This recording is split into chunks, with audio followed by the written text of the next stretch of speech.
1941 Nazi ताकत के चरम का साल था। पूरे यूरोप में नाजी सेना ने जीत का परचम लहराया, कई देशों को अपने कब्जे में कर लिया। इंग्लिश चैनल से लेकर मॉस्को के बाहरी इलाकों तक स्वस्तिक चिन्ह नाजी दबदबे का प्रतीक बन गया था। हिटलर की महत्वाकांक्षा की कोई सीमा नहीं थी। आर्यन श्रेष्ठता और विश्व प्रभुत्व के खतरनाक विचारों से भरी हुई वेहरमाच युद्ध में कठोर और अजेय लगने वाली सेना सोवियत संघ पर हमला करने के लिए तैयार थी, जो हिटलर की विजय की योजना में एक बड़ा इनाम था। ऑपरेशन बारबारोसा नाम का यह हमला नाजी सपने के अंत की शुरुआत साबित होगा, एक भयानक गलतफहमी। 1942 में युद्ध में एक मोड़ आया स्टेलिनग्राद की लड़ाई। वोल्गा नदी के किनारे दो महाशक्तियों का यह महाकाव्य संघर्ष जर्मन युद्ध मशीन के लिए पहला बड़ा झटका था, जो स्टेलिनग्राद शहर पर कब्जा करने के लिए एक और ब्लिट्जक्रेग के रूप में शुरू हुआ था, वह एक क्रूर युद्ध में बदल गया। लाल सेना देशभक्ति और अपनी मातृभूमि की रक्षा के दृढ़ संकल्प से प्रेरित होकर अद्वितीय उग्रता से लड़ी। जर्मन, जो तेजी से जीत के आदी थे, खुद को खूनी संघर्ष में फंसा पाया। कठोर रूसी सर्दी ने उनके दुख को और बढ़ा दिया। स्टेलिनग्राद में हार ने नाजी युद्ध मशीन की कमजोरी को उजागर कर दिया। यह वह मोड़ था जिसने नाजी जर्मनी की अजेयता के मिथक को तोड़ दिया। अजेयता के मुखौटे में दरारें दिखाई देने लगीं और युद्ध का रुख पलटने लगा। जर्मन सेना की कमजोरी अब स्पष्ट हो चुकी थी। स्टेलिनग्राद में सोवियत विजय से उत्साहित होकर 1943 में मित्र देशों की सेना ने भूमध्य सागर में अपना आक्रमण शुरू किया, जिससे युद्ध का एक नया अध्याय शुरू हुआ। सिसिली और फिर मुख्य भूमि इटली में उतरी। इस आक्रमण ने इटली में जर्मन कब्जे को चुनौती दी और उन्हें पीछे हटने पर मजबूर किया।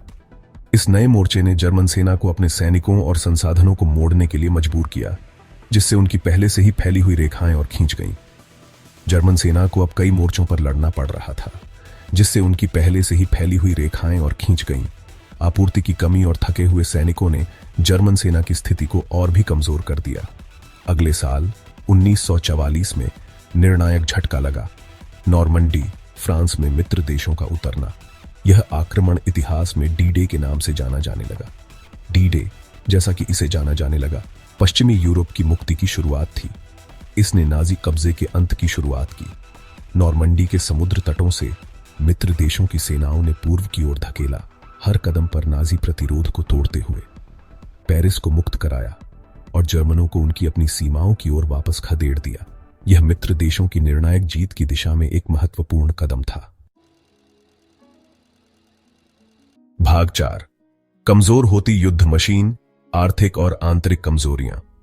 नाजी युद्ध मशीन, जो कभी दक्षता और क्रूरता का प्रतीक थी, अब तनाव के लक्षण दिखा रही थी। युद्ध के शुरुआती वर्षों में जर्मनी ने अपनी सैन्य शक्ति और रणनीतिक कौशल से दुनिया को चौंका दिया था, लेकिन युद्ध की लगातार गति बढ़ते नुकसान के साथ भारी पड़ रही थी। हर मोर्चे पर जर्मन सेना को कठिनाइयों का सामना करना पड़ रहा था और उनके संसाधन तेजी से घट रहे थे। जर्मन अर्थव्यवस्था, जो पहले से ही युद्ध उत्पादन के वर्षों से कमजोर थी, अग्रिम पंक्तियों की मांगों को पूरा करने के लिए संघर्ष कर रही थी। उत्पादन की गति धीमी हो गई थी और आवश्यक सामग्री की कमी हो रही थी। मित्र राष्ट्र अपने विशाल औद्योगिक संसाधनों और कच्चे माल तक पहुंच के साथ टैंक, विमान और अन्य आवश्यक युद्ध सामग्रियों के मामले में जर्मनी से आगे निकलने में सक्षम थे। उनकी उत्पादन क्षमता ने उन्हें युद्ध के मैदान में बढ़त दिलाई। आंतरिक कमजोरियों ने जर्मन युद्ध के प्रयासों को और बाधित किया। सैनिकों और नागरिकों के बीच असंतोष बढ़ रहा था और यह असंतोष जर्मनी की युद्ध क्षमता को कमजोर कर रहा था। हिटलर का नेतृत्व, जो कभी निर्विवाद था, अब सेना और नागरिक आबादी दोनों के भीतर असंतुष्टों की बढ़ती संख्या द्वारा चुनौती दी जा रही थी।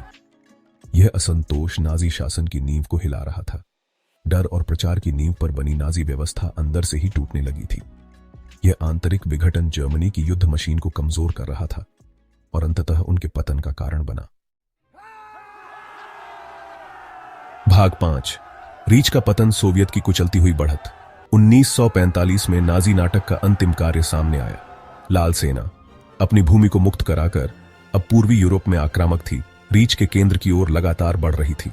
जर्मन सेना हतोत्साहित और कमजोर एक हताश रियरगार्ड कार्रवाई लड़ी, लेकिन परिणाम अपरिहार्य था।